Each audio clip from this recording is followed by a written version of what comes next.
Not a story I expected to wake up to this morning. Brian Thompson is dead. For those of you who do not know him, he is the CEO of UnitedHealth. That's the big insurance company. He was fatally shot outside the New York Hilton Hotel in Midtown Manhattan prior to an investor conference beginning for it and its parent company. United Health Group is the biggest American health insurer. It is also a doctors group, has other assets. The CEO of United Health Insurance is the subsidiary of United Health Group. Right now, this is happening. Police say that the gunman used a silencer, that would be a suppressor, in the killing of the UnitedHealthcare CEO.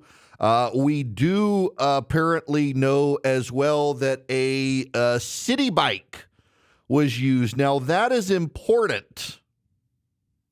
The shooter fled on a city bike. Now, for those of you in cities around the country, you've probably seen the invasion of the scooters.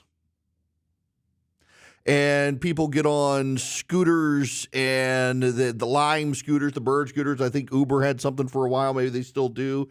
You see them littering the sidewalks of American cities. You put in a credit card or you use an app and away you go. Well, in New York City, there is the city bike phenomenon. There are bike racks all over the city of New York that Citibank sponsors the bikes, and you can hop on the bike and away you go. But a city bike has a payment processing system and a GPS tracker. Police are also saying that this gunman not just used a suppressor. The media is calling it a silencer. It's actually a suppressor. For those of you who don't know, and apparently there are a lot of people, and I got to admit, for a very long time, I was one of those people who I saw James Bond, and they put the quote-unquote silencer on the gun, and it's pew, pew. That's all you hear. Or, my personal favorite is you put a pillow over someone's head, fold up the pillow around the gun and pull the trigger, and it's pew, pew. That's not actually how it works. I'm sorry. It's not. Now, I have shotguns in Las Vegas with suppressors. It's not a silencer. And you still hear the bang. You don't hear the bang as loud. In fact, my favorite gun I've ever shot was a automatic machine gun with a built-in suppressor, and they actually made you take your ear protection off so you could hear how quiet it was. And it's still, that's me clapping by the microphone, so it was still like a loud clap. You still heard it. It just, your eardrums weren't blown out by it. So it's not a silencer. It still makes noise. It suppresses the sound. It doesn't silence the sound. So this guy apparently had a suppressor and then used a city bike, which is odd because it would have a GPS tracker. Some people want to speculate this as a mob hit. It was a very, very precise hit early in the morning. There is, however, someone who was seen pacing the hotel nervously. They were caught on security camera. They have an image of someone that they're looking for. The New York Police Department says it happened around 6:45 this morning. The person was using a suppressor. Oh, there's the picture. You can see he's wearing a hoodie and a mask. He's on what appears to be a city bike. There is literally no face of the guy. However, around 6 a.m. local time, a man without credentials came to the second floor of the Hilton Hotel where there was a breakfast. He was in the building. He was seen pacing in a corporate park across the street around 6:15 a.m. Usually there's a lot of security on the second and third floor. Near a side entrance to the hotel, authorities had blocked off 54th Street between 6th and 7th Avenue with yellow tape. So clearly this was targeted. Now, Brian Thompson had been with UnitedHealthcare for some time and took over in 2021. He had overseen the insurer's Medicare Medicaid business. He started work there in 2004, graduated from the University of Iowa, same year I did from college, 1997, had a business degree. So this is all we know. Whoever did this scoped out where Brian Thompson would be, his route, had a planned route of exit afterwards, used a suppressor, wore a hoodie, covered his face, but apparently was seen inside the hotel. So we don't actually know all of the details beyond that. What we know is this was clearly targeted, and that in and of itself is significant. So why targeted? We don't know if this is was the guy. Was it mob? A lot of people want to speculate because it's New York City and the guy was using a suppressor. Maybe it was the mob. We don't know. What was there? Was there something in his personal life? Was it professional? Was it somebody angry about insurance? We don't know. What we do know is that this is a big deal. His total pay over the past 3 years averaged $9.92 million. His salary was $1 million in base salary, $8 million in stock and options rewards, according to a proxy statement. What a wild news story to wake up to this morning. Not exactly what I intended to talk about today. It's like, on Monday, over the weekend, thinking a lot about what am I going to start the show with, and I wanted to start the show with a freak out over Kash Patel. And, well, suddenly Joe Biden pardons Hunter Biden. And the whole news cycle, the whole news show goes upended, and we spent way more time talking about the pardon than Kash Patel. And today, woke up this morning, it's like, what am I going to talk about? I think I got to talk about Pete Hegseth and what's happening to Hegseth. I have some insider knowledge of what's happening there. And instead, the assassination, and it is essentially, it's a targeted murder. It's an assassination of the CEO of United Health Insurance. By the way, the United Health Group stock is up 1.4% right now as I'm talking. Mayor Erick Adams of New York says it was a targeted murder. This was not a random act of violence. There's a lot we don't know. Anything I could say is on speculation now. I just have the facts. This person used a city bike to escape on a route. The person appears, based on what the police are saying, to have known how to go. He covered his face, wore a mask and wore a hood, used a suppressor, and clearly targeted Brian Thompson, knowing exactly where he was going to be and when he was going to be there. I suspect, given the security cameras in New York, and again, this is speculation on my part, but given the security cameras in New York, given the fact that this person apparently was in the hotel wandering about, we're probably going to be able to figure out who this person was. There's a $10,000 reward right now for information about the shooting. More information will be forthcoming from the New York City police, but there's your big story of the day. Now, beyond that big story of the day, you should also know something is happening at the Supreme Court right now. Arguments are ongoing into the issue of Tennessee's law, and I'll spend more time on this later, and here's why. I was going to actually start the show with this in Hegseth, and I got to put this off because of one primary reason.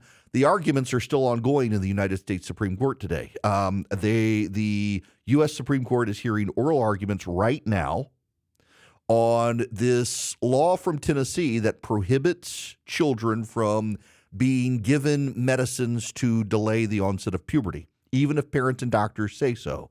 Tennessee says no. The lawyer who is arguing for the American Civil Liberties Union, Chase Strangio, is arguing and actually said on CNN last night that children as young as 2 can know they are transgendered. That is the argument. Children as young as 2 can know. No, a child can't buy cigarettes. A child can't drink alcohol. A child can't get a tattoo. But somehow a child might know that they are transgender and should be allowed to sterilize themselves, because you do understand now the overwhelming amount of evidence shows, even as there's a lot of stuff in dispute, it's not in dispute, that giving girls testosterone and giving boys estrogen prior to puberty to delay puberty can ultimately permanently sterilize them. Even if they come out of it, even if it's just a phase. So that's the argument before the Supreme Court. And already, Sam Alito, his completely undermined the case. About an hour ago, there was this exchange. I'm just going to read you the transcript. Again, Chase Strangio. Chase Strangio is a girl who now presents herself as a man, complete with facial hair, but is very clearly a woman. And Alito asks Strangio, is transgender status immutable? Strangio replies, strong biological basis would satisfy the immutability test. Alito asks again, does transgender status apply to people who are gender fluid? Strangio says yes. Do some individuals change their gender identity? Strangio says yes. Alito says, so then is it not immutable? And Strangio stammers. Amy Coney Barrett has also been deeply skeptical of the position of the trans advocates. One who is not is Ketanji Brown Jackson, who actually compared the Tennessee law to bans on interracial marriage. Not a bright person. That's happening right now. The argument was supposed to last for 2 hours. The Chief Justice allowed him to go for the third hour. I want to wait for this to play out before I comment on it. So here's what we're going to do.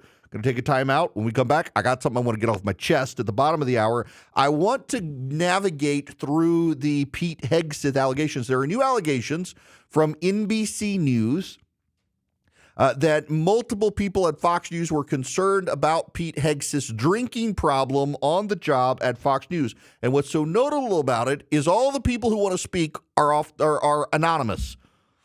Anonymous sources. All the people who are willing to talk on the record deny it flat out. And yet we're supposed to believe the anonymous people. We're not supposed to believe the other people. It's a clear character assassination on Pete Hegseth. I have some insider knowledge, and I wish to relay that to you at the bottom of this hour. But first, when we come back, I just got to get something off my chest. I want to play you a clip, and then we're going to be done with playing clips from this program. CNN has a program called Newsnight with Abby Phillip. It is allegedly a smart, sharp approach to the day's biggest stories. And yet last night, they had this exchange with my buddy. To be protecting. This is not right. Scott Jennings. You cannot say Donald Trump is sending the military to round up. That's what he said. That is what he is saying, Scott. That's not what I'm saying. Totally false. He said that. Totally false. That's what he said. Scott, Trump. We are in the fever swamps, Abby. I'm sorry. What is your dispute here? I'm not even really because they're saying that he's sending the military to shoot or round up American citizens. We did not say shoot. I think people, the issue. You said take. He just said take up arms. Scott, why are you acting like here? Look, I did say take up arms because when you send the army in, that's what they're there for. Donald Trump in 2020 suggested the military would be appropriate after the George Floyd riots, but he did not actually send the military out. Tom Cotton, the New York Times, urged Donald Trump to do so, and he refused to do so. Now what Donald Trump has said is he wants to use the military to help round up illegal immigrants and get them out of the country. This panel is a group of progressives, including the moderator, Abby Phillip, versus Scott Jennings, who clearly enjoys it. I put up a note on social media this morning. You'll find it as well in my show notes that I have been asked repeatedly to come on this program, and I've had conflicts of interest, and I'm glad, and I'm flat out done. I have no desire to be on the show. It's not a good show. And I think that CNN discredits itself and clearly indicates it really is headed into MSNBC territory, where if you'll recall, MSNBC puts the token conservative on so everybody else can beat them up. And it's clearly that's what this show is. It is not informative. You actually don't come away more informed. And irregularly, what you are exposed to is a group of progressives, including Abby Phillips, who is in a progressive bubble, who is shocked when conservatives say something. In fact, with Scott Jennings, for example, even Abby Phillip tried to repeatedly correct Jennings, and she was wrong in her corrections. All of that is to say, we got to a point with Don Lemon when he was at CNN where we stopped even airing the clips because it's very clear that the clips are designed to be provocative to get buzz for a show. It's what so many people on Twitter do these days. They say a bunch of very salacious things where they pretend to be the smartest person in the room, and they're actually blithering idiots, but they've monetized their Twitter accounts. And through that monetization, they have decided to forget the truth. They just want to get attention so they can get money. And that strikes me as the show. So I'm saying it here. I'm so aggravated by CNN doing something like this.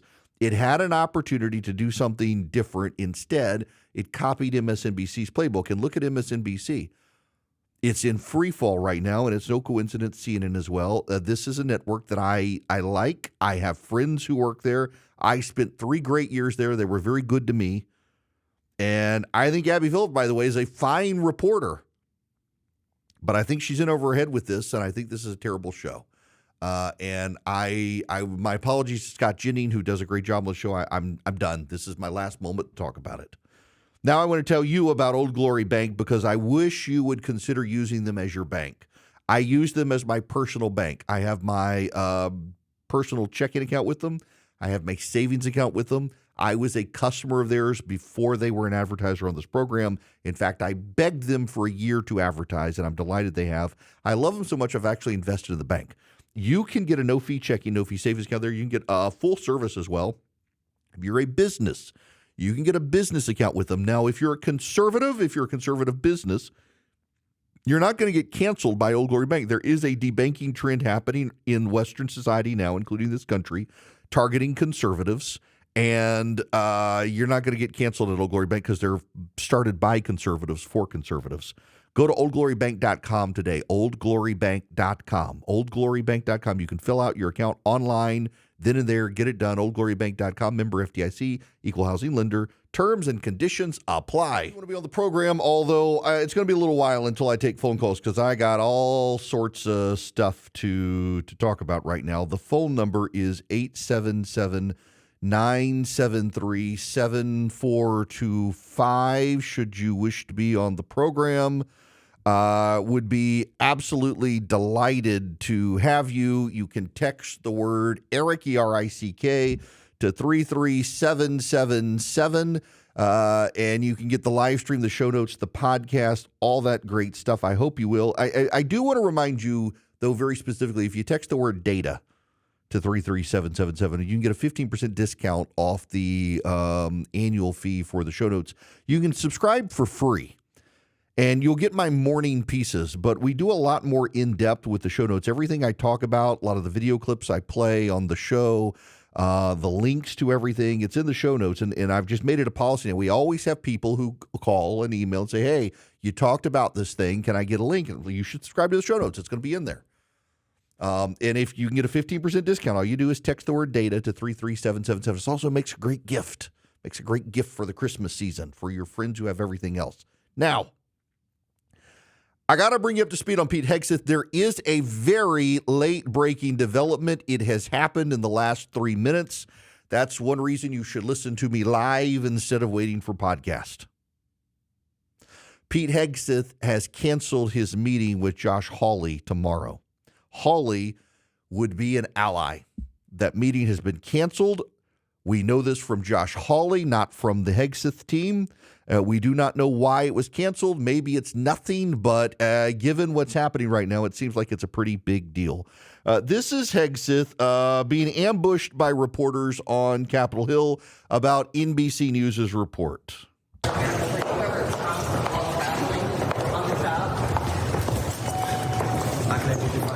I won't dignify that with a response. Is his response to an NBC or to somebody, I don't know that it was NBC, asking him if he's about drinking on the job. The NBC News report has all the markers of a Brett Kavanaugh hit job. Now, this is one of those areas where you got to be really careful how you talk about it in nuance. So let me start with this.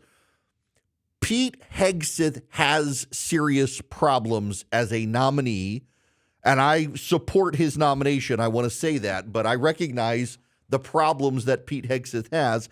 Pete Hegseth has two important problems. Everything else is a pile-on, some of it probably not true. Here are the two problems Pete Hegseth has as a nominee. Number one, there was a police report filed that Pete Hegseth sexually assaulted a woman in a hotel bedroom a number of years ago. By the way, nothing happened to it. The story doesn't make it sound like Hegseth was actually, he shouldn't have done it, but there was no assault there. He was drunk. The woman was sober. She ultimately never pressed charges. There was no prosecution. The problem is Pete Hegseth needed to disclose that to Donald Trump's investigation team into his nomination, and he did not disclose it. He clearly knew about it, did not disclose it. And I'm sorry, don't tell me you will, maybe he forgot. Not something like that. You can't in his position. You can't forget that. That's Hegseth's problem number one, failure to disclose the report. Hegseth's problem number two is this. The nonprofit groups that Hegseth oversaw and managed appear not to have done well under his management. Financially, it appears they had financial problems and other problems. And if you want to put him in charge of the biggest bureaucracy in Washington, D.C., and he couldn't handle some small nonprofits, he probably can't be the man you wish him to be to root out the problems in the Pentagon. And this is coming up from the Trump orbit. Those are Pete Hegseth's problems. He has a third ancillary problem. When Pete Hegseth was married to his first wife, he cheated on her with reckless abandon. They were married for only a couple of years. He had more mistresses than they had years of marriage. He got married a second time, had the exact same problem, cheated on his first wife with the woman he wound up marrying the second time, it appears, and then had multiple affairs against her, is married a third time now, and has multiple children. And if the timeline is right, it appears, although don't hold me to this one, but it appears he might have had affairs on his third wife as well, based on the timeline of the sexual assault report and all that. Regardless, Pete Hegseth's explanation is that he was a horrible person and he found Jesus Christ who turned around his life. If that is his explanation, you're going to be hard-pressed to have a Republican senator reject him for his prior indiscretions. If he has found he's joined a church, he and his family go to this church, he's committed to this church, and now there's an attack on him for going to this particular church because this church is it's not, I wouldn't say Christian fundamentalist, but it is tied into that Doug Wilson strain of Christian nationalism stuff. And so people are attacking him. But dude appears to have turned his life around, found Christ, got married, has a lot of kids. And it was in the past. The sexual assault allegation against Pete Hegseth at a hotel, he was drunk, the woman was sober, she was there with her husband and kids. Apparently, if the story is to be believed, she was running interference for other women who felt like Pete Hegseth was trying to get in their pants, and then he winds up having sex with this woman who was completely sober and got him to his hotel room, and then 4 days later filed a police report but then failed to file charges. That just strikes me as questionable. The last allegation, and the one that I'm very dismissive of, is the attack from NBC News right now. And that is that a lot of people, 10 sources, are not only worried about Pete Hegseth's women problems, but also that he was drunk on the job at Fox News, that he constantly smelled of liquor and alcohol, that he has complained about being hungover on the job. Here's what's notable. There is not a single person willing to go on the record and cast aspersions on Pete Hegseth about his tenure at Fox News. All 10 people are anonymous. We have literally just gone through a news cycle in the last 48 hours where anonymous sources said Joe Biden always intended to pardon Hunter Biden, and it was plotted within the White House that he would deny it until after the election and then do it. And all of the people in the press and all of the progressives out there said, well, we can't believe this. These are anonymous sources. How can we believe anonymous sources? All the people on the record are denying it. Now, here comes the Pete Hegseth story. They're like, we can't believe anybody on the record denying it. We must believe the anonymous sources. Complete opposite. This is the Brett Kavanaugh situation. We got a bunch of anonymous people. Remember, with Brett Kavanaugh, there was an ABC News story that came out that suggested beyond Christine Blasey Ford, there was another woman, happened at a restaurant, and after the restaurant, he apparently sexually assaulted this woman drunkenly, and the news media was going to interview her, and she had Michael Avenatti as a lawyer, and the whole thing fell apart. It wasn't credible. If I believe right, it was easily proven Kavanaugh couldn't have even been there at the time. But the media ran with all these anonymous sources to sabotage Brett Kavanaugh, and it didn't work. Now, I have seen several people last night and today say that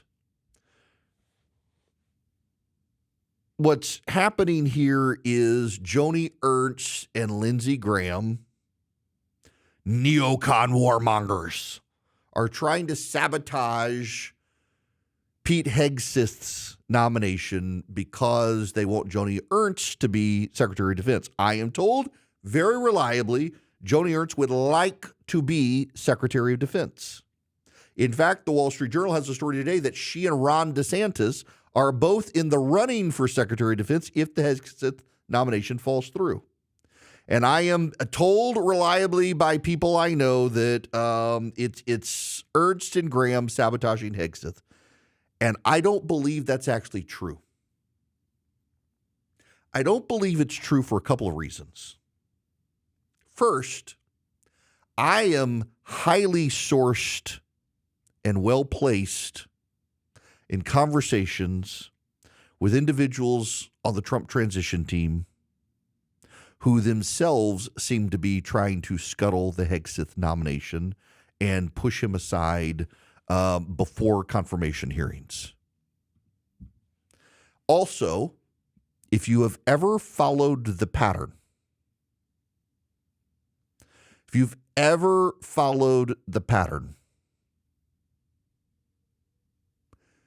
the Trump team leaks to NBC News and the New York Times.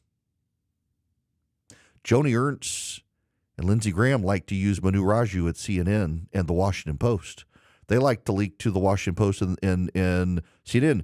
It is Donald Trump's team likes the New York Times and NBC News. Why? Because most people will be immediately dismissive of the accusation that it would be the Trump team linking this to NBC News because NBC News is so liberal. That's why they use them.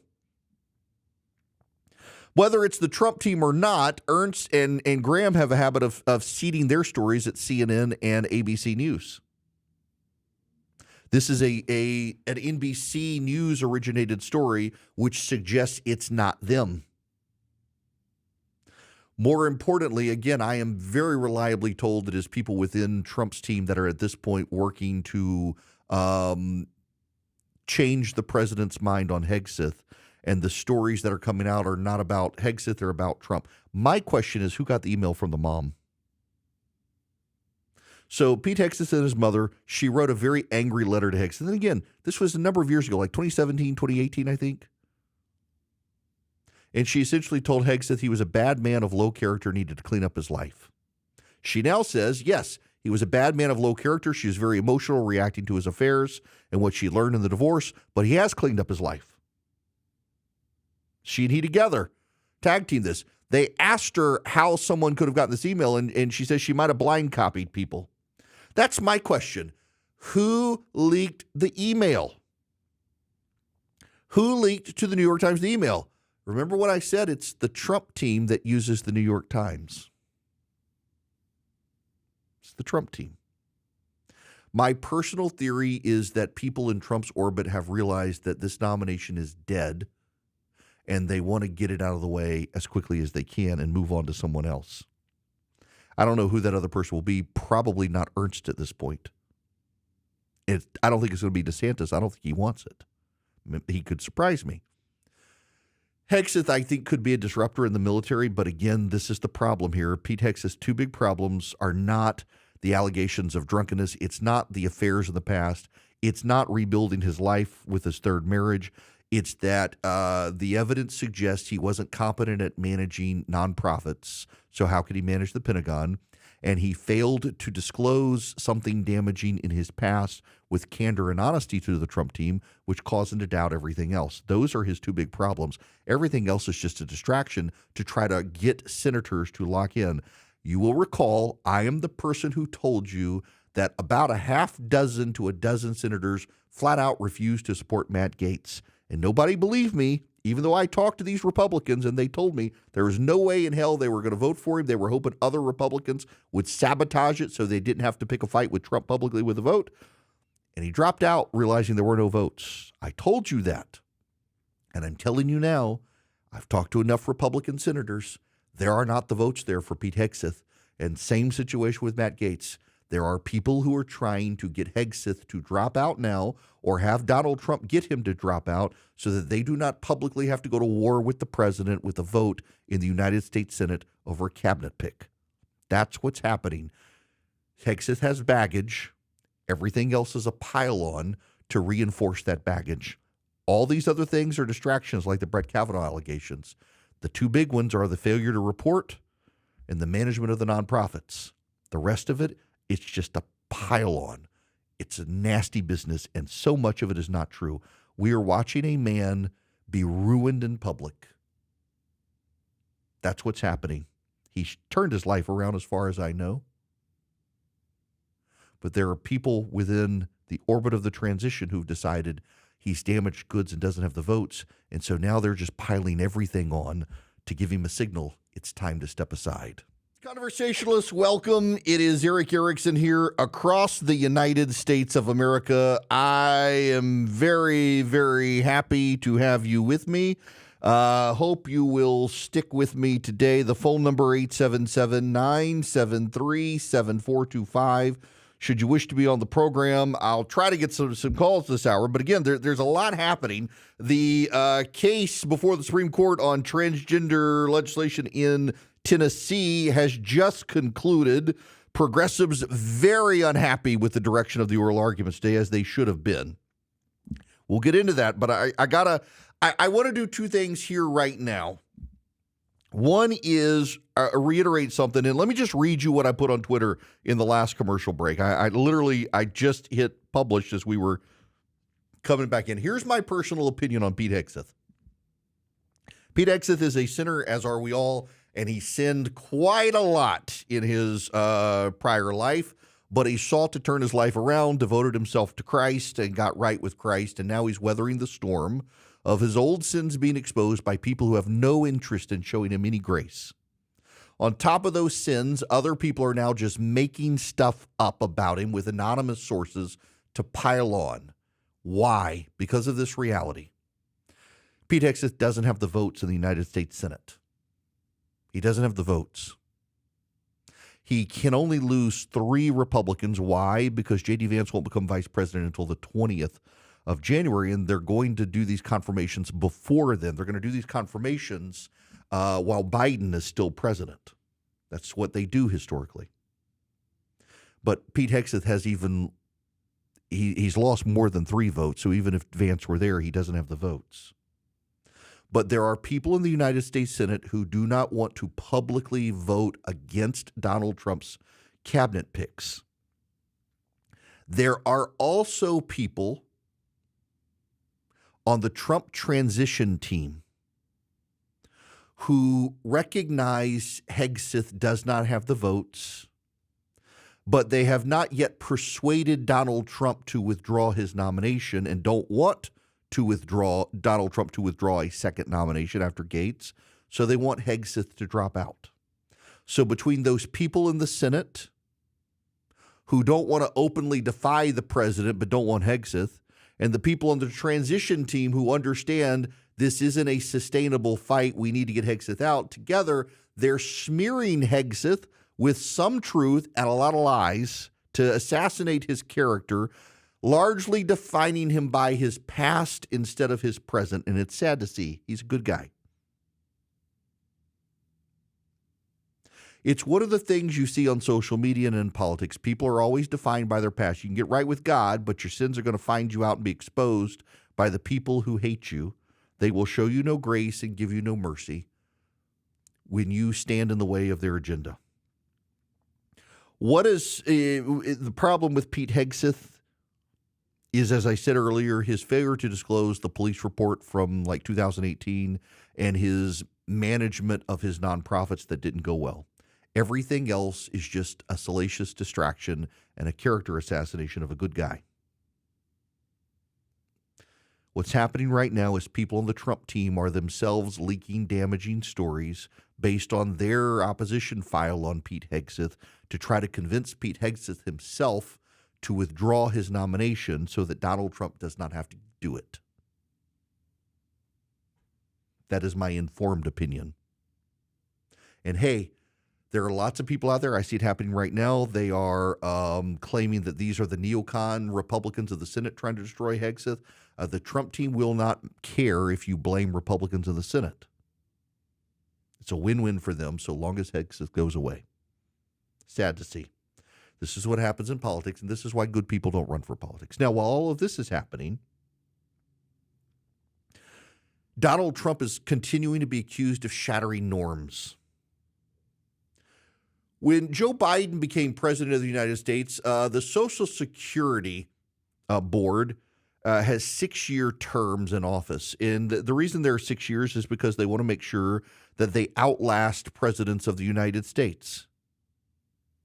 When Joe Biden took office, he fired Donald Trump's Social Security picks.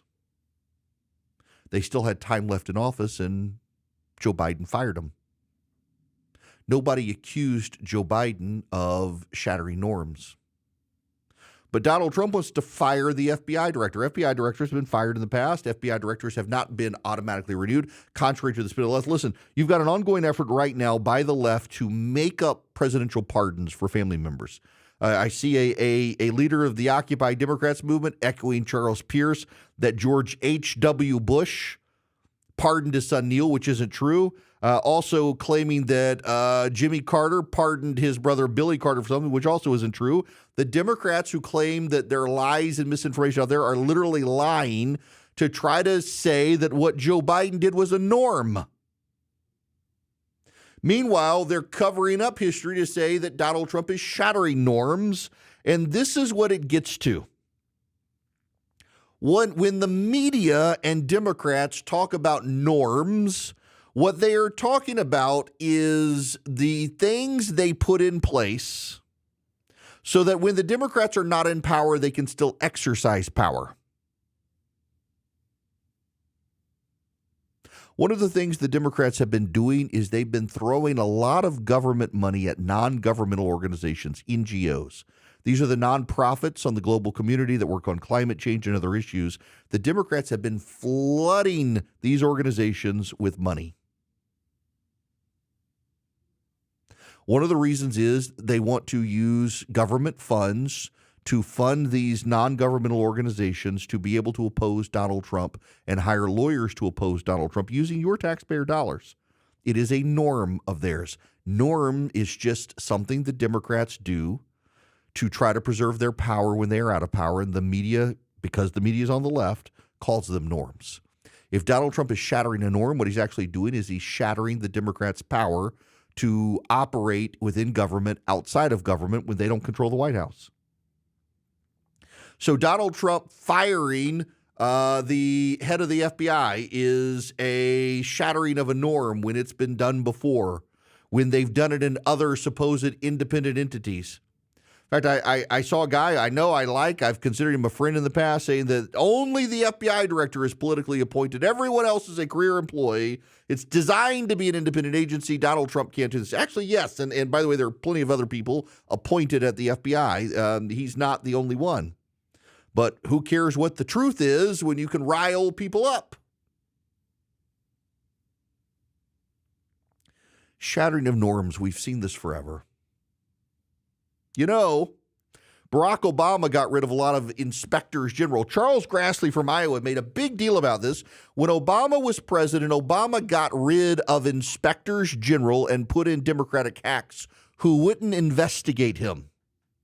It was a shattering of norms, but no one in the media cared because it helped the Democrats. When Donald Trump became president and started firing those Democrats that Barack Obama had put in as inspectors general, suddenly it was a shattering of norms.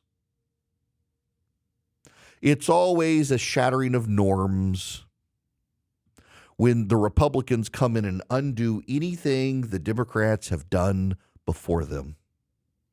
It's like, for example, the Congressional Budget Office. Remember, it's the Congressional Budget Office scores that determine what can and cannot be in reconciliation, along with the Senate parliamentarian. The Senate Democrats will fire a Senate parliamentarian and put in one of their own and realign the Congressional Budget Office to put a bunch of partisans in. And then they give the Democrats what they want. When Republicans reverse the course, the media's like, no, it's a shattering of norms. You can't do this. It's a shattering of norms.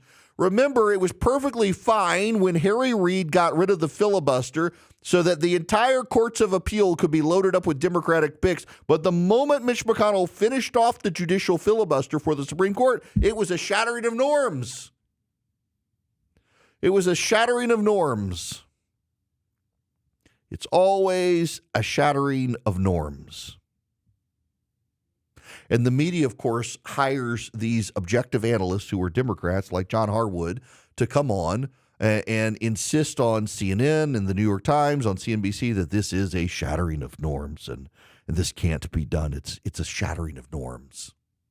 The systems and contracts put in place are there to protect the Democrats' power when they're out of power. It's not actually about operating government. Now, to be clear, there are systems and constructs and norms within the American Republican system, and they're outlined in the United States Constitution. One of the greatest examples of a shattering of norms is the idea that the Justice Department is some sort of independent institution. The Justice Department is an Article II cabinet-level agency, which means the president is in charge of the Justice Department. The idea that the Attorney General is independent from and above the partisanship of the President of the United States is something the left and the Democrats, the media have said. It's not actually true. It's not in the Constitution. But when Donald Trump comes along and says, I want me someone in the Department of Justice who's actually going to have my back and not keep having appointments have independent counsels investigating me, that's a shattering of norms. When Erick Holder did that for Barack Obama, it was normal. Remember, Barack Obama didn't have special counsels investigating him because Erick Holder wouldn't do it. No one questioned Erick Holder in the media. It was always, he's above the law, he's independent. He's not in Barack Obama's pocket. The hell he is. Of course he was in Barack Obama's pocket. In fact, it's Erick Holder who's come out and defended Joe Biden pardoning Hunter Biden. So it's perfectly normal. It's a normal thing. It's no big deal. It's not partisan. Had Donald Trump done that to his kid, it would have been a shattering of norms. There are norms, there are systems, there are constructs put in place. They're in the Constitution. Our founders wrote them out. And one of those norms is that the presidency, the president is in charge of the executive branch. And to say that the FBI is an independent agency when it's inside the Department of Justice, that's actually a shattering of a constitutional norm by the media and the Democrats to, again, protect the Democrats. This shattering of norms nonsense is always a talking point against the right, never against the left.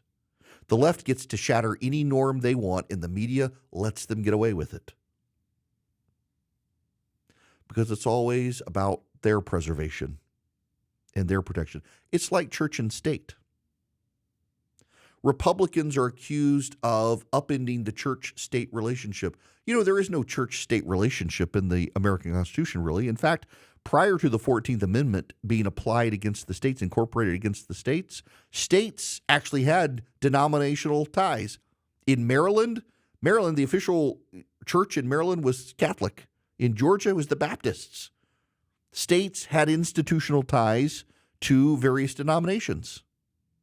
Blaine amendments were a thing because a lot of the nation, Protestant, they were suspicious of Catholics, and a lot of states passed Blaine amendments that refused to allow states to fund religious institutions even if they were helping with nonprofits. Along comes George W. Bush, and he decides to have a collaborative relationship with religious nonprofits, and it's a shattering of norms. Shattering of norms. You can't do that. That's a shattering of norms. Church-state separation. That's something the media and the left concocted time and time again. In fact, the reason the left is discrediting the U.S. Supreme Court right now is because the U.S. Supreme Court was controlled by progressives who propped up Democratic norms. The current Supreme Court does it, so now it can be discredited.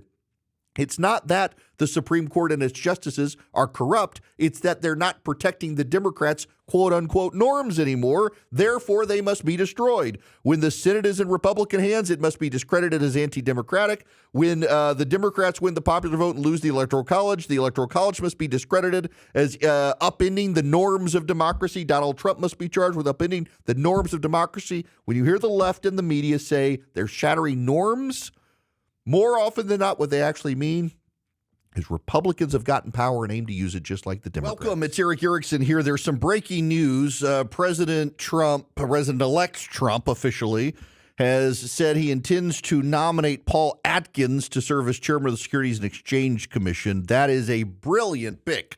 Paul Atkins had worked at the Securities and Exchange Commission. He was a George W. Bush appointee at the SEC, if I understand right. Very, very, very pro-markets, pro-free market, very much against corruption. He's a good pick. Also, Bill McGinley, who I think is supposed to be White House counsel. President Trump says they're going to also have him advise DOGE, the Department of Government Efficiency, as their counsel. I assume he's going to do both, but maybe there's been a change there on who will be picked. Atkins was Bush 41 and was in the Clinton administration. He was a commissioner of the SEC from 2002 to 2008. He will be a very good pick there. Also, Gail Slater is going to be the Assistant Attorney General for the Antitrust Division. Gail Slater is actually a mentor of a friend of mine, an excellent pick, and a great antitrust attorney. There's been she'll go after Google for sure. She absolutely will go after Google for sure, and she'll be a good pick. She also gets technology, which a lot of some of these picks from the Biden administration never did. Okay, I want to get into what I was talking about in the short segment, and I'll just be completely transparent with you. So my kid brought me a cup of coffee, and I got confused all the time. It was like, I'm here. I can get this off my chest now, and then forgot it was the short segment. So let's begin again, shall we? The European Union Commission executive, the president of the EU, got the former prime minister of Italy to do a detailed report on competition within the EU. There is not a Fortune 500 company in Europe that did not exist or has not existed for at least 50 years. Every major European company on the Fortune 500 list is a very old company, and many of the American Fortune 500 companies are pretty new.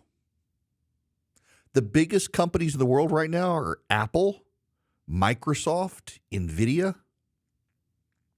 They're $3 and $2 trillion companies.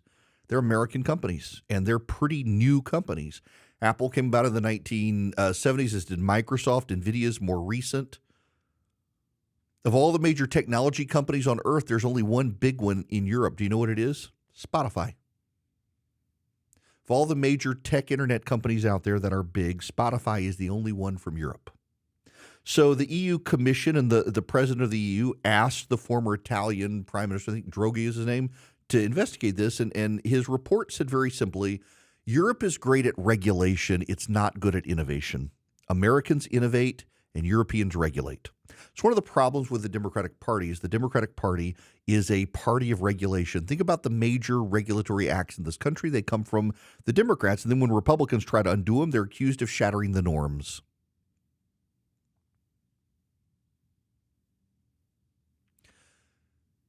You invent AI in this country, Europe regulates it.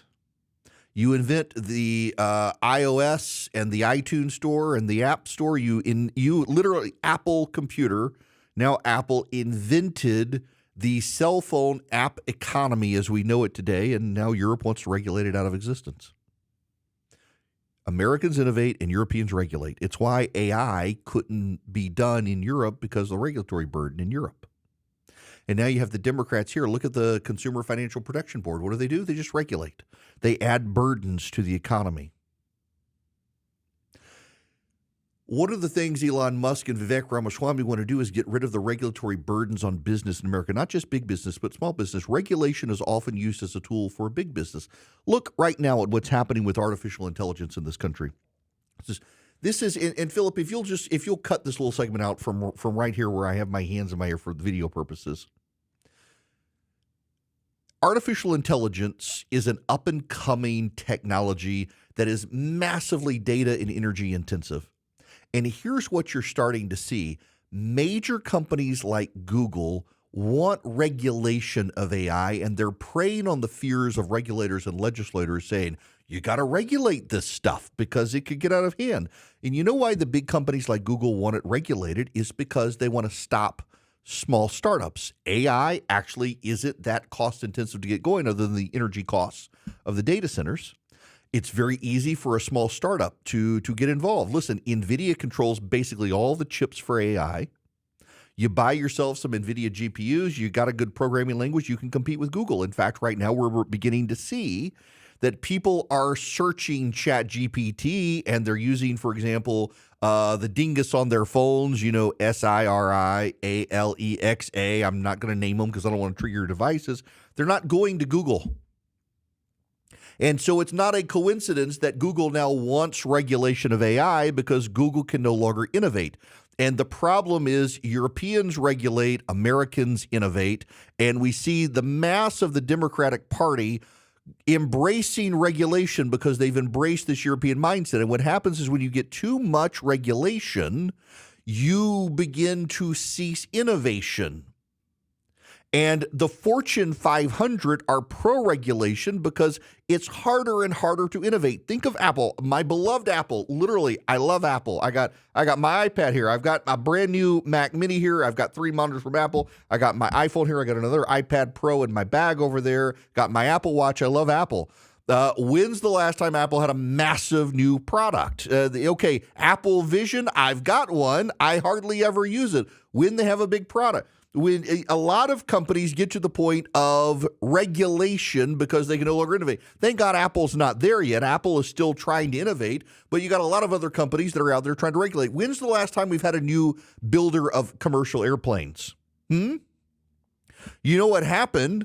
You had Embraer from Brazil start to innovate, and Airbus and Boeing ganged up on them with American regulators. And for the longest time, it was hard for them to build new airplanes. They had newer, more efficient airlines for smaller markets. You've got a number of companies that have tried to build jets, and you see the big companies, the Airbuses and the Boeings, pounce and use regulation to shut them down. Regulation is a tool of the big to hurt the small innovator, so David can never even risk slaying Goliath. And we're seeing that now with AI. Let AI thrive. Don't regulate it out of existence. Now, Philip, you can stop right there, and this gets to my larger point. The regulation and innovation within the political parties. A healthy market needs innovation. What's happening with both parties now is the extremes of the parties are trying to stop innovation.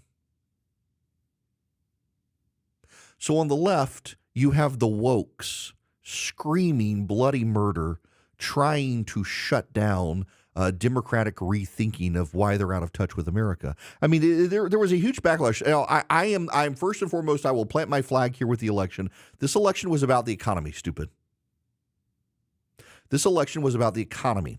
But there were ancillary issues tied to the economy, and that are the cultural issues. Your daughter can't get a sports scholarship if boys can decide, I'm going to become a girl so that I can get my college scholarship. I'll go back to being a boy after college. I'm going to keep all my boy parts, going to take hormones for a couple of years to qualify, and then I'm going to come back and I'll be a boy again. By the way, I already like girls, so I can be a lesbian. When that begins to happen, Well, parents get a little aggravated. Wait a second. I got a boy hurting my girl. He's on the opposing team, and he can run faster, hit harder. I don't want my daughter to do this. And by the way, he's going to take her scholarship. There's a backlash there because it's the economic opportunity of the future.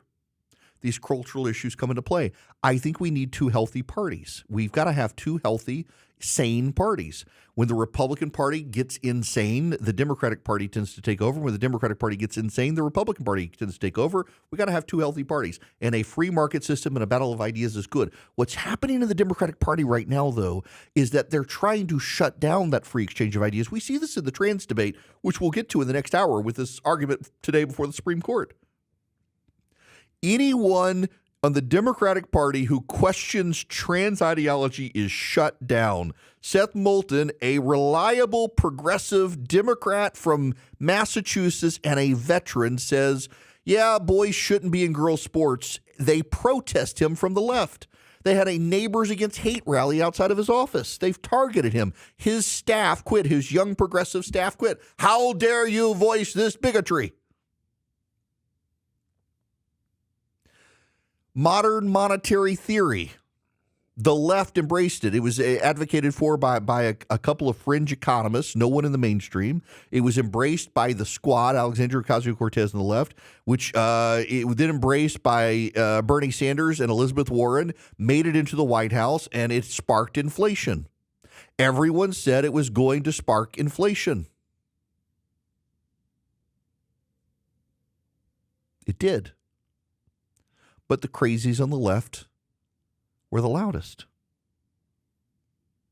The left, everyone expected a massive crack up on the right. Instead, what's happened is the right is largely consolidated behind Donald Trump, who says outlandish things, but when you looked at the policy positions, even look now at a lot of his appointments. Yes, there are some goofy appointments that I have criticized, but by and large, he's a pretty Republican president, pretty Republican in his picks, pretty Republican in his policies. I dislike tariffs. I think we have rejected that historically for good reason in this country, and we'll reject it again because it will work the same way.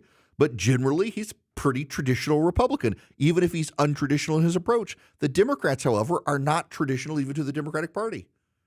They're a party now deeply hostile to God. The Democratic Party used to be pretty religious. The Democratic Party now rejects basic biology while claiming to be pro-science. The Democratic Party is even rejecting its own economic arguments of the past in favor of this modern monetary theory, which every mainstream economist on the left and the right rejects. And so what they've done is they've credentialed the fringe and they've exiled the mainstream. And so now the fringe is the mainstream and the mainstream is the fringe. They've made deviancy normal and normal is now deviant. As a Republican, as a formerly elected Republican, as a conservative, we got to have the Democrats on their A game. We do, because it makes us better. Remember, our side is the side that always understands their arguments better than they understand our arguments. When their arguments are too crazy for even them to understand, we can't understand them either. And that makes us lazy. A free market depends on everyone being good, because the lazy go out of business.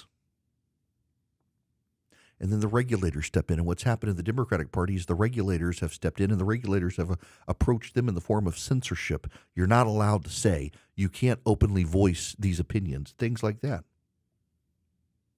Sanity needs to come back to the Democratic Party, but you cannot be a party of sane people when you lose your business when someone calls a boy and a girl a girl. Until the Democrats get back to sanity, until they listen to James Carville. James Carville and I, we're going to disagree on politics, but I think James is right. You know, James taught a class at Louisiana State University at LSU. He had taught at Tulane. He taught at LSU. He had a student at LSU complain because James made a sexist joke in class. She was offended. She was offended. James got disciplined. He's like, I'm done. If I can't be who I am and people not get offended, they can't be an adult and understand we disagree, we have differences of humor, I'm done. And that's where the Democratic Party is. It is a party of easily offended people. And easily offended people are hard to get along with, hard to like, and hard to give power to. And the American people have rejected them. They need to get back to common sense, please. because if they return to sanity, they make the Republican Party sane too, and it forces a battle of ideas in this country. And Americans would really like to vote on a battle of ideas, not just on which party is less crazy. But right now, all we can do is decide, these people are the less crazy right now. We'll vote for them. Now, I want you to vote for Vision Computers because they can build you a great computer this holiday season, and they can also be your service department. They can give you a special phone number. You call in 15 seconds or less, you'll get the answer to any question you have about your computer. And if you buy a new computer from Vision, they're going to take all your stuff on your old computer and move it over to your new computer. So all your apps are going to go, all your preferences, all your drivers, all that sort of stuff, all your setup, all your email, it's all going to be moved to the new computer for you. You don't have to do it yourself. They make it super seamless, very easy. And then if something doesn't work right, or you got questions, or you don't know where a file is, you get the special number, 15 seconds or less, you get the answer. There's no call waiting hell, any of that sort of stuff. It just works. 404-COMPUTE. Call them at 404-COMPUTE and tell them I sent you. Or go to visioncomputers.com. Visioncomputers.com. If you tell them that I sent you, call them at 404-COMPUTE. Say, Erick Erickson sent me. You're going to get a better deal. You need a new computer. Now's the time to do it. But also, let's say you've already got a computer and you're fine with your computer, but you got questions. You need email help. You need printer support. They can also do that for you, even if you didn't get your computer for them. And you get that special number too. 15 seconds or less, you get the answer. It's just $179 a year per computer if you didn't buy your computer from them. If you bought your computer from them, it comes with a computer. You don't have to pay. Visioncomputers.com or 404-COMPUTE. Give them a call. Tell them I sent you. Save some money. Get a great new computer. Start out for the new year. And hey, by the way, businesses, you're rounding out your year. You want to spend some extra money to reduce your tax liability. Time to invest in technology here at the end of the year with Vision Computers. 404-COMPUTE or visioncomputers.com. Conversationalists, welcome. It's Erick Erickson here across the United States of America. I am delighted to have you with me. The phone number, 877-973-7425, should you wish to be on the program. If you will, please text ARMY, A-R-M-Y, to 33777 and sign up for our activist list as we head to your states. Doing live broadcasts. We've done some now. We've been to Florida. We've been to Oklahoma. We've been to Las Vegas. We'll be doing more. We'd love to let you know when we're coming. But more importantly, as we're trying to mobilize people to support, for example, Donald Trump's cabinet picks and others, we have options for you to be able to call your member of the Senate or the House and say, vote for this, vote for that, or don't vote for this, don't vote for that. So if you would, please do that. By the way, Pete Hegseth has filed an opinion piece in the Wall Street Journal today. The headline, it dropped just a short time ago, is, quote, the title, I faced fire before, I won't back down. I look forward to an honest confirmation hearing, not a press show trial based on anonymous accusations. Good for him for standing for himself. Now, today in the United States Supreme Court is the Scrimity case. Scrimity is actually about a Tennessee law that prohibits the use of drugs or surgeries on minors for gender transitions. I need you to understand up front, there's no middle ground on this issue. And I don't say that lightly because I always try to find the middle ground, but there's not. Either a boy can become a girl or not. There's no in between. Now, there used to be when people would cross-dress or whatnot, and people just kind of gave them a funny look and moved on about their business. But now they're loud, proud, in your face, and they've got their pastel stripes on the pride flag. There's no more middle ground. You either must affirm their lies, and they are lies, or not. This all relates to Marxist thought, where, remember, here is your key and important bottom line. In Marxism, the idea is that words themselves control reality. So if you look and say the sky is blue,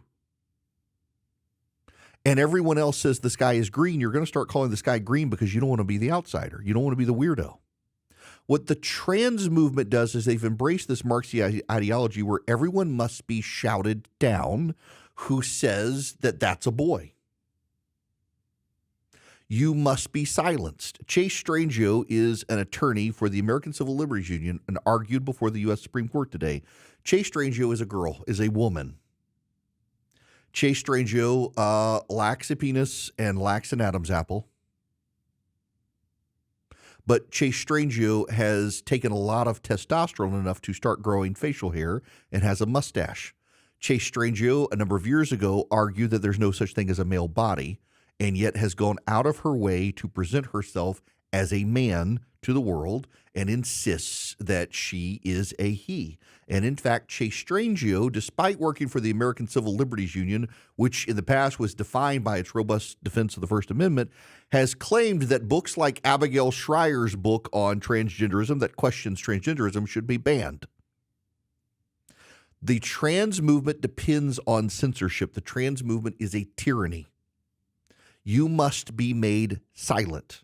I have literally lost an advertiser to this program for daring to question the trans movement. They come after you in every way, shape, and form they can because they want to turn a lie into truth. And the only way they can turn a lie into truth is if the truth tellers are silenced. If everyone just stands up and says, no, boys can't become girls, the trans movement dies. But they got a bunch of neurotic, wealthy white people who are willing to lie for them. Yesterday on CNN, previewing the Scrimeti case today before the United States Supreme Court, Chase Strangio was on with Jake Tapper. I want to play you this. And the brilliance of this on radio is you're going to hear this. You're not going to be able to see Chase Strangio, but I encourage you, if you text the word data to 33777 and get my show notes, you don't even have to get the paid version. I put it in the free piece I sent out this morning. I put the video. You can see Chase Strangio. Chase Strangio has gone through an elaborate cosmetic deception to appear like a man, but she's not. And when you don't have the benefit of the video and all you have is the voice, you could hear that girl with mental issues who believes that the way to win is to silence dissent. This is Jake Tapper with Chase Strangio. I want to bring in the lawyer who's going to argue this high-profile case before the U.S. Supreme Court, Chase Strangio. Chase, thanks so much for being here. Really appreciate it. So the case comes at a time when 26 states have passed laws restricting healthcare treatments for transgender youth, according to a CNN analysis of data from the nonprofit think tank Movement Advancement Project. So how do you plan to argue before the U.S. Supreme Court in a case that could have wide-ranging implications beyond the state of Tennessee? Well, thank you for having me, Jake. And obviously, this is a critical inflection point for transgender people across the country. We're coming off of an election season where transgender people played an outside role in people's consciousness in terms of the way in which we were situated as a threat to others. And when we look at the map of states that ban this type of evidence-based healthcare, we went from 0 states that had these bans in 2020 to now more than half the country. So before the court tomorrow, the question is really a simple one as I see it. It's really, this is a law that bans medical treatment only when it is prescribed inconsistent with an individual's sex. Our argument is that that treats people differently because of their sex, and therefore the court has to treat it like all other forms of sex discrimination, and that's why it's unconstitutional. So attorneys representing the state of Tennessee told the U.S. Supreme Court, quote, if the government's theory holds, men who identify as women could claim constitutionally based access to women's bathrooms, women's locker rooms, and women's sports. Accepting that theory would perversely erode women's rights and jeopardize landmark statutes protecting women's equal access to schools, winners' podiums, and beyond. What's your response to that? Well, I obviously disagree with that premise that allowing transgender women into women's sports or women's bathroom is a threat to women, but it is also not the question before the court in this case. And in fact, it is a totally independent question about whether a law that bans medical care for transgender adolescents discriminates against people based on sex versus these separate cases that preceded any of these healthcare bans will continue to be litigated in the courts regardless of the outcome here. So that clearly is conflating a bunch of different questions. The question before the court tomorrow is about whether banning medical care, overriding the consent of parents, the recommendations of doctors is a violation of equal protection. What do you say to physicians who are sensitive and supportive of trans kids, obviously don't want suicidal ideation, et cetera, but wonder if there is enough data as of now to prove that it is beneficial to allow these sort of treatments before the age of 18? So So I would say three things. And the first is we have decades of both clinical experience and research data showing that this is medical treatment that provides critical benefits to adolescents who need it. And so this is not new. This is not new medication. And so we have that information. We have long-term studies that track people for 5-6 years. The Supreme Court this week heard arguments in an FDA case in which the FDA referred to long-term as being 6 months of follow-up. Here we have years of follow-up. And so that's the first thing. And then the second thing I would say is nobody has to provide this medication to adolescents. These are not doctors being forced to provide this medication. These are doctors who are wanting to treat their patients in the best way that they know how based on the best available evidence. It goes on from there, in which Chase Strangio makes the claim that 2-year-olds know they're trans. Notice that Chase Strangio tries to claim that we have lots of studies and lots of evidence. It didn't go so well before the United States Supreme Court today. Samuel Alito seized on this with Elizabeth Prologer, who, by the way, you should note that for the very first time that I can recall ever in the Supreme Court, 2 justices of the Supreme Court, Alito and Thomas, both accused the Solicitor General of the United States of attempting to mislead the United States Supreme Court. This, my friends, is just brutal from Sam Alito. A question about the state of medical evidence at the present time.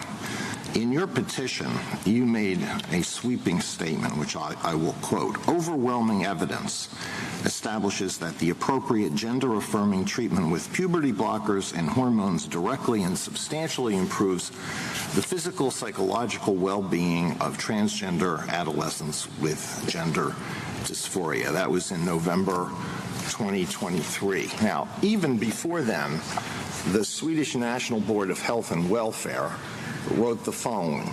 They currently assess, quote, that the risks of puberty blockers and gender-affirming treatment are likely to outweigh the expected benefits of these treatments, which is directly contrary to the sweeping statement in your petition. After the filing of your petition, of course, we saw the release of the Cass report in the United Kingdom, which found a complete lack of high-quality evidence showing that the benefits of the treatments in question here outweigh the risks.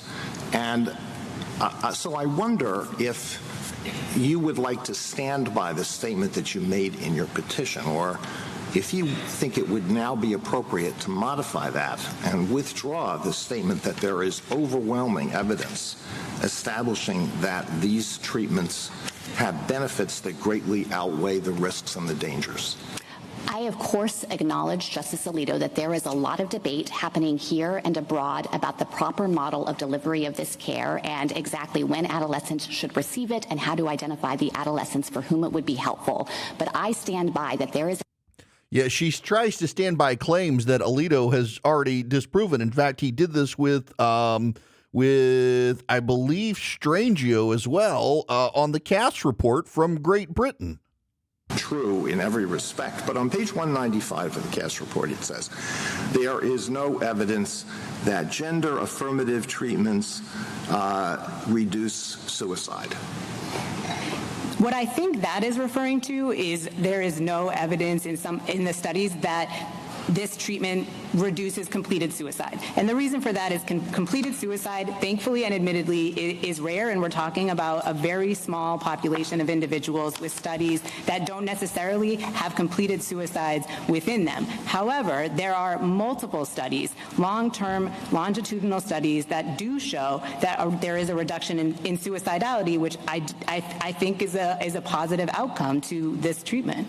Let me ask a question about another issue that came up during Justice Kagan's questioning and Justice Barrett's. So, in other words, the Cass report shows that there's not a reduction in suicides between those on transition drugs and those who aren't. And Chase Strangio says, well, suicidal thoughts. There's a reduction in suicidal thoughts. There's no difference in suicides. Just suicidal thoughts is allegedly the argument. And Strangio also got tripped up by Alito on the question of gender immutability. Listen to this. Does the category of Does transgender status apply to individuals who are gender fluid?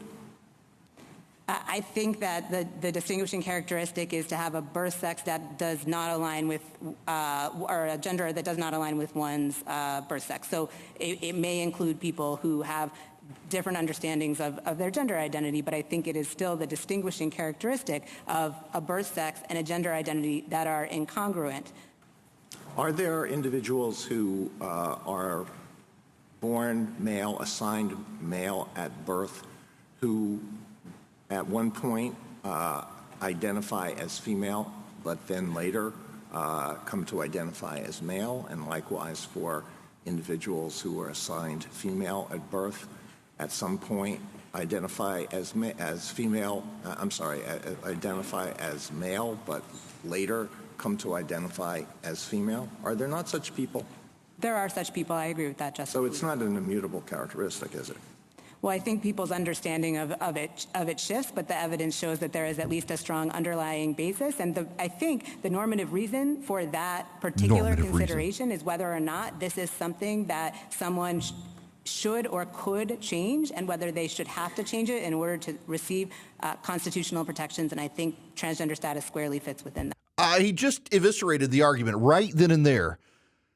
Alito eviscerates the argument. It's not immutable. Therefore, remember, this is an equal protection argument that's being made. It's an equal protection argument.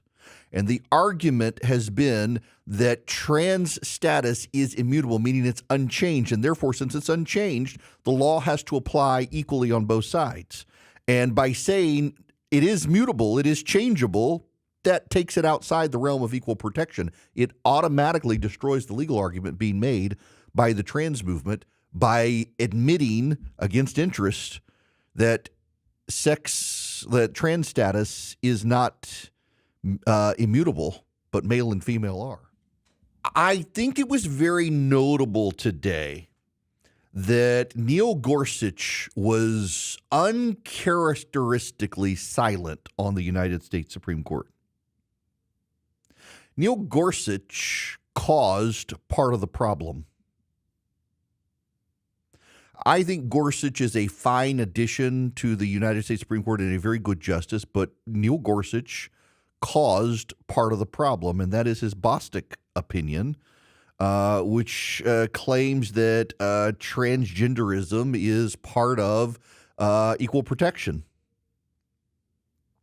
He made a very nuanced argument about equal protection laws, not the equal protection clause of the Constitution, to rope transgenderism into it, and he sided with the left on the court on that decision. And we are now where we are as a country in large part because Neil Gorsuch overstepped his bounds.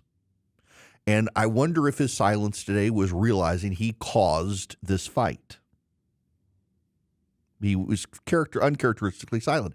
And I wouldn't be surprised if Neil Gorsuch sides with the left, given his Bostick opinion. I wouldn't be surprised. And I wonder if that will be heralded as a great success from those who support Donald Trump, because he was a Trump pick, and he's a very good pick on the court, but I think he's wrong on this issue. Also, Elena Kagan continues to be an intellectual heavyweight. She actually asked deeply probative questions of both sides. She clearly is sympathetic to the trans argument, but she asked deeply probative questions. The only two people on the court today who just beclowned themselves were Ketanji Brown Jackson and Sonia Sotomayor. You don't believe me? This is Ketanji Brown Jackson being drawn by the statute.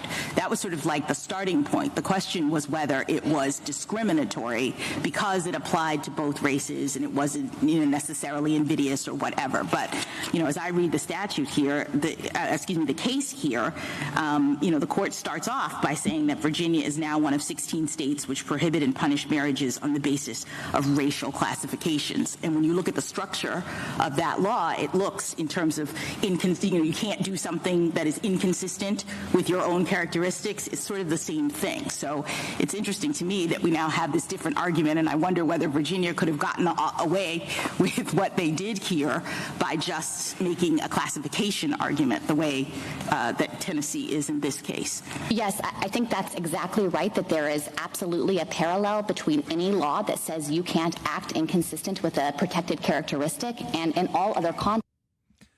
You got that? That's Ketanji Brown Jackson claiming that this issue of whether or not children can be prohibited by the state from taking transition drugs that will permanently sterilize them is the same as interracial marriage.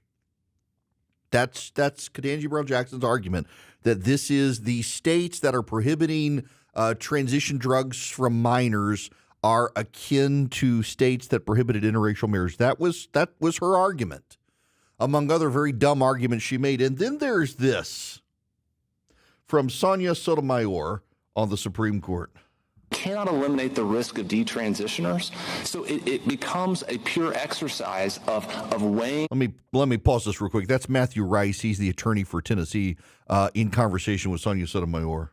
Benefits versus risk. And the question of how many minors have to have their bodies irreparably harmed for unproven benefits is one that is best left. I'm sorry, Counselor.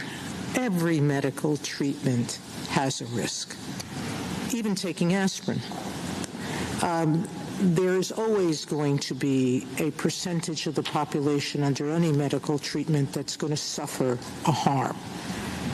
So the question in my mind is not, do policymakers decide whether one person's life is more valuable than the millions of others who get relief from this treatment? The question is, can you stop one sex from the other? You have that, her argument is that even taking aspirin is risky. She's comparing sterilization of children to taking aspirin. That's not a sharp argument. Here's essentially the argument. The state has a vested interest in protecting children. The response is that, but if parents and doctors say this is in the best interest of the children, shouldn't we go with the parents and the doctors?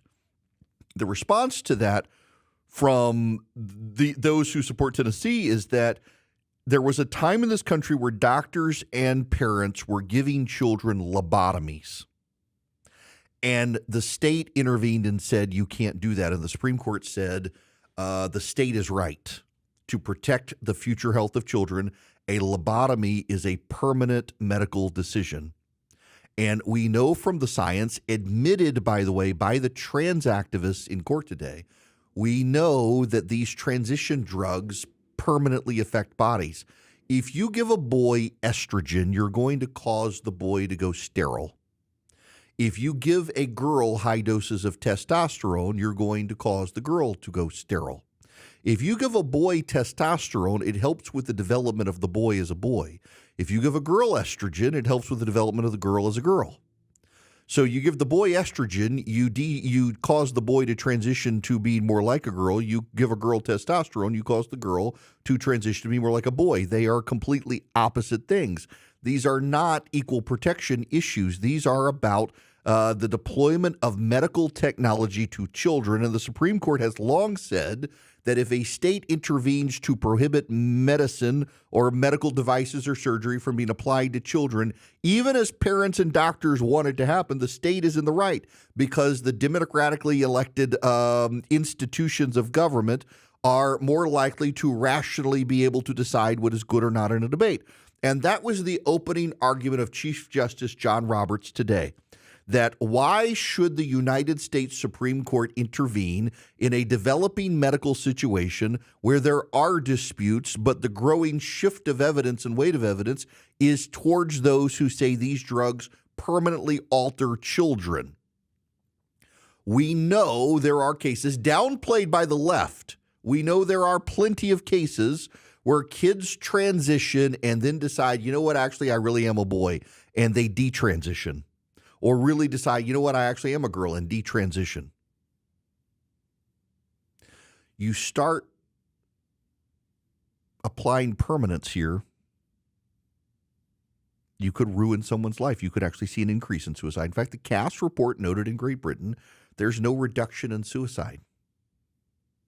In other words, there are kids who transition, realize they've done something foolish and wrong, and it's now irreversible, and they kill themselves. By the way, there's no difference in suicide. This is one of the other arguments from the trans community they've made that isn't true. Their argument is that kids who transition have lower rates of suicide, except there are plenty of data to show that in areas of the country that are deeply affirming to transgenderism, there's as high a suicide rate as in areas where people aren't. Kids still commit suicide. It's a tragedy. But pumping them full of drugs isn't a good thing.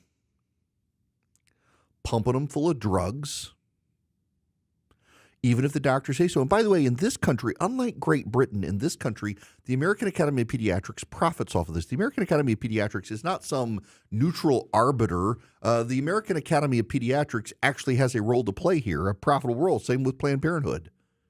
That's why a governmental review of the Cass report in Great Britain, remember the reaction to the Cass report was to try to shut it up. The reaction to the Cass report was try to silence Cass. She's now been given a baron position, a baroness Cass now for her service. She was maligned by the trans activists, and all she did was point out that their claims don't hold up to scrutiny. And when the United States Supreme Court justices trotted out the Cass report today, the trans activists before the court, including the Solicitor General of the United States, got deeply, deeply defensive. Why? Because they have a hard time rebutting what the Cass report found. Isn't it funny how that works? It's so transactional for them. Heads, they win. Tails, you lose. And that is the largest part of their argument out there. And yeah, it's such a good point, Michael, that yes, they don't want parental consent for an abortion. But if a parent says, okay, here's the thing, though. This is the one that bothers me, what I wrote about this morning. If a parent leaves a bruise on a child because they've hit the child, that parent is arrested as an abuser. If a parent refuses to allow their child to chop off their breasts or their penis because the child believes they're in the wrong body, that parent is considered an abuser to the left. The hero is the parent who allows their child to be mutilated, according to the left. That is screwed up. That is upside down. The parent who mutilates their child is considered the hero to the left. The permanent mutilation of their child. The permanent sterilization of their child. That parent's considered the good parent, according to the left.